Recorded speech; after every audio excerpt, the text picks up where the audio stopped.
मुंबई में एनसीपी के नेता बाबा सिद्दीकी की हत्या से पूरे बिहार, खासतौर पर गोपालगंज जिले में उनके पैतृक गांव मांझा में शोक की लहर दौड़ गई है। गांव में रह रहे उनके परिजनों और रिश्तेदारों के पास लोग कुशल क्षेम पूछने आ रहे हैं।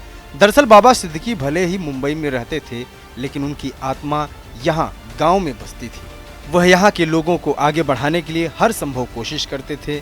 इसी क्रम में वह अपने पिता अब्दुल रहीम के नाम पर ट्रस्ट बनाकर बिहार में 40 चैरिटेबल संस्थाओं का संचालन कर रहे थे। इन सभी संस्थाओं में दबे कुचले और गरीब परिवार के बच्चों को प्रतियोगी परीक्षाओं की कोचिंग कराई जाती थी। इसके अलावा जरूरतमंद लोगों के लिए चिकित्सा एवं अन्य तरह की मदद की व्यवस्था कराई जाती थी। अकेले गोपालगंज में ही इस ट्रस्ट के तहत 3 संस्थाओं का संचालन किया जा रहा है। हालांकि उनके निधन के बाद इस ट्रस्ट और इससे जुड़ी संस्थाओं की व्यवस्था को लेकर सवाल उठने लगे हैं। स्थानीय लोगों के मुताबिक बाबा सिद्दीकी के 2 भाई यहाँ बिजनेस से जुड़े हैं। उम्मीद है कि बाबा सिद्दीकी के बाद उनके भाई ही इन संस्थाओं का संचालन करेंगे। बहुत ही दुख की बात है कि हम सभी के गरीबों के मसीहा मुंबई के कदावर नेता बाबा सिद्दीकी अब इस दुनिया में नहीं रहे। उनके द्वारा जो उनके फादर के नाम से अब्दुल रहीम सिद्दीकी मेमोरियल ट्रस्ट के माध्यम से जो मुफ्त शिक्षा चल रहा था, सबसे बड़ा चीज़ है कि आज उस बच्चों का क्या होगा। बाबा सिद्दीकी का यूं ही चले जाना, ये सब तो एक तरह से रुला गया है। किसी को यकीन तक नहीं हो पा रहा है कि वो आज हमारे बीच में नहीं हैं। अपराधियों ने उन्हें गोलियों से छल्ली करके उनको मौत के घाट उतार दिया है। बाबा सिद्दीकी एक ऐसे शख्सियत थे जो कि गोपालगंज के इस मांझा जहाँ पे हम लोग मौजूद हैं, ये गुफरान साहब के घर पे, यहाँ से इनका ताल्लुक़ रहा है। गोपालगंज ज़िले से बिहार की धरती से ताल्लुक़ रहा है और यहाँ से उभर करके वो महाराष्ट्र में जा करके और अपनी एक पहचान बनाना और एक नेशनल लेवल का पहचान बनाना, ये मतलब एक अपने आप में एक मिसाल थी। और शायद ये राजनीतिक कैरियर ही उनका था और उनका एक राष्ट्रीय स्तर का जो एक कद था, हमको लगता है कि शायद कहीं ना कहीं यहीं पे यही एक कारण हो सकता है।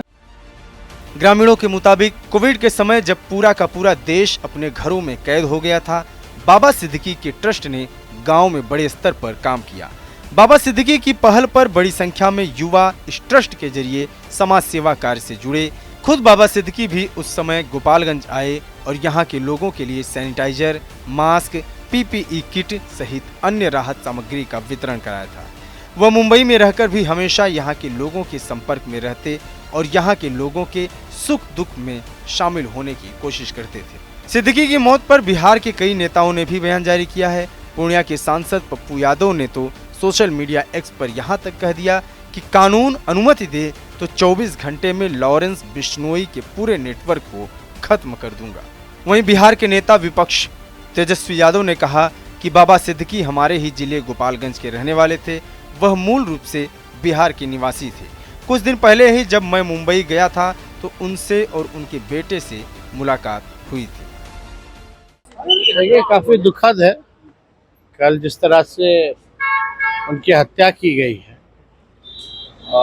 काफ़ी हम लोगों को उसका दुख है और इस दुख के घड़ी में उनके परिवार और परिजनों के प्रति हमारी पूरी संवेदना है।